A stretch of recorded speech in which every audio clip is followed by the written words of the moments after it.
समुद्रों के विजेता, चोलामंडलम, कोरोमंडलम के निर्माता। हालांकि बनाया इनने नहीं था, पर वो जो पूर्वी घाट, पूर्वी तट भारत के हैं, वो आज भी कोरोमंडलम कहलाते हैं, चोलामंडलम के नाम से। भारत के एकमात्र राजा जिन्होंने समुद्र के पार जीत हासिल करी। नमस्कार, आदाब, सत श्री अकाल। मैं हूं अनुराग, आप देख रहे हैं हिस्ट्री विद अनुराग। दोस्तों, आज बात कर रहे हैं चोल राजाओं की, चोला साम्राज्य। यूं तो 1500 साल के इतिहास में चोलों का नाम बार बार सुनने को मिलता है हमारे इतिहास में, लेकिन फिर भी 860 ईस्वी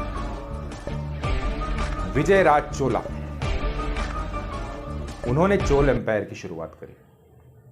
यह माना जाता है महत्वपूर्ण राजा विजयराज चोला, जिन्होंने चोल साम्राज्य की स्थापना करी और उसके बाद कई एक के बाद एक अच्छे से अच्छे धुरंधर योद्धा, धुरंधर शासक चोल वंश में आए। इसी तरह के एक शासक थे राजेंद्र चोल।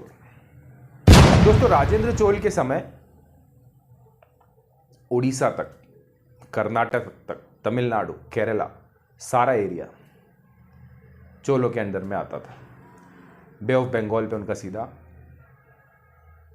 प्रभाव रहता था। खैर, आगे बढ़ते हैं। तो इन्होंने इंडोनेशिया पर हमला क्यों किया? हालांकि इंडोनेशिया हमारा मित्र राष्ट्र रहा है और पहले भी रहा था। एकमात्र इतिहास में ऐसी घटना है जब भारत के पार इन्होंने इंडोनेशिया में समुद्र से हमला किया। क्यों किया?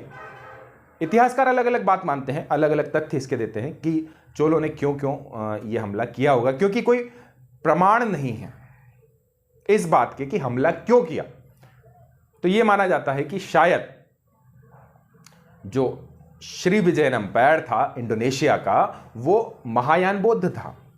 उनके दुश्मन थे खमेर के राजा सूर्यवर्मन, जो कि एक शैव हिंदू राजा थे, और चोल साम्राज्य के राजा भी शैव हिंदू थे, और श्री विजय एम्पायर जो था वो महायान बौद्ध था।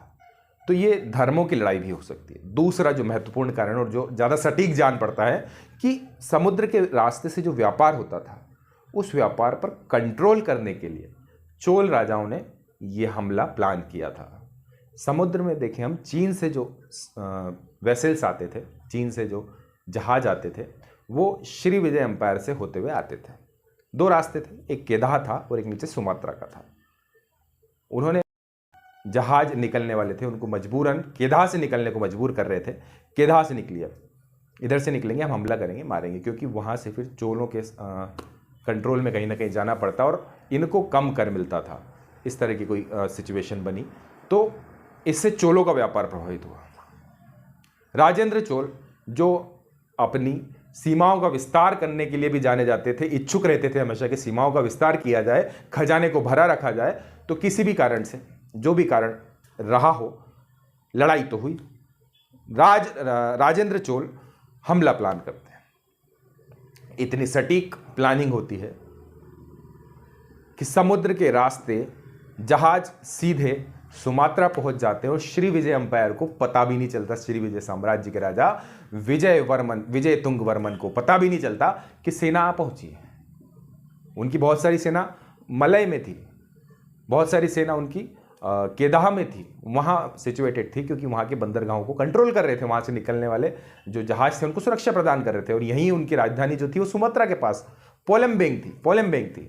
वहाँ पर बहुत कम सुरक्षा, और नॉर्मली भारत से अगर कोई जाता है तो केदाह नज़दीक पड़ता है, पर ये नीचे गए साउथ में, और उनके वेस्टर्न कोस्ट पर जाकर सुमात्रा में पहुँच गए। सुमात्रा में जाकर जो धावा बोला, ऐसी मारकाट मचाई, ऐसा युद्ध लड़ा, ऐसा साहस दिखाया कि कुछ ही समय में उन्होंने पोलमबेंग को अपने कंट्रोल में ले लिया, और कंट्रोल में रहने के साथ ही बहुत सारा खजाना अपने मातहत कर लिया, और सारा खजाना अपने जहाजों में भर के आगे बढ़ गए। आगे कहां बढ़ गए? कहां गए आगे? उनका मन था कि पूरे श्री विजय एम्पायर को एक बार नेस्तनाबूद किया जाए। एक के बाद एक दूसरे बंदरगाहों पर हमला करते गए, एक के बाद एक से एक अलग अलग बंदरगाहों पर उन्होंने हमला किया। पेन्नई, मलय और केदाह हमला करते गए।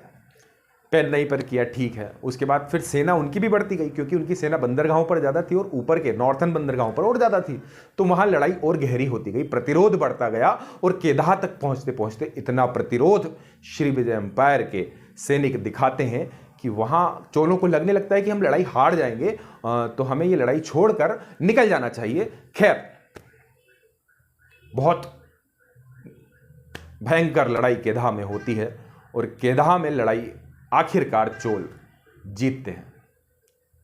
लड़ाई उस समय हाथियों पर होती थी, तीरों भालों से होती थी, तो वही एक टेक्निक थी। अभी तक तोपों और बंदूकों का इजाद नहीं हुआ था, तो तोपों भालों से लड़ाई हो रही थी और चोलों का कोई सानी नहीं था जो श्री विजय एम्पायर की तरफ से लड़ सके और उन्हें हरा सके। तो इन्होंने केदाह पर हमला किया, केदाह को जीत लिया और इस तरह से पूरी तरह पूरे श्री विजय एम्पायर को अपने कंट्रोल में ले लिया। हालांकि उनका यह मन नहीं था कि इसके ऊपर प्रत्यक्ष शासन किया जाए, तो उन्होंने उनके राजा को बंदी बनाया, जहाजों में बिठाया और चोल साम्राज्य की राजधानी तंजावुर वापस लौटे और वहां पर आकर चोलों ने उन्हें संधि के लिए मनाया और कहा उनसे कि अब आप समुद्र के बंदरगाहों पर, समुद्र में बंदरगाह नहीं रखेंगे तो वहां पर व्यापार में जो जहाज इधर उधर जा रहे हैं उन पर कोई भी आपका कंट्रोल नहीं रहेगा, सारा एरिया हम कवर करेंगे। और ये परिणाम रहा कि जब तक चोल रहे,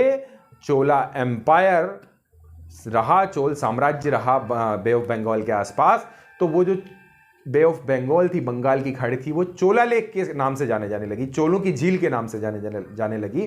पूरा का पूरा व्यापार उन्होंने अपने कंट्रोल में किया। चोल के राजा बहुत पैसे वाले वहाँ से हुए और फिर उन्होंने श्री विजय एम्पायर के राजा को छोड़ा और इस तरह से अपना एकाधिकार कंट्रोल किया। इस तरह की और भी जानकारियाँ आप जानना चाहते हैं, और भी रोचक युद्धों के बारे में इंफॉर्मेशन लेना चाहते हैं, तो बने रहिए मेरे चैनल पर। नमस्कार, शब बखेर, शुभ रात्रि।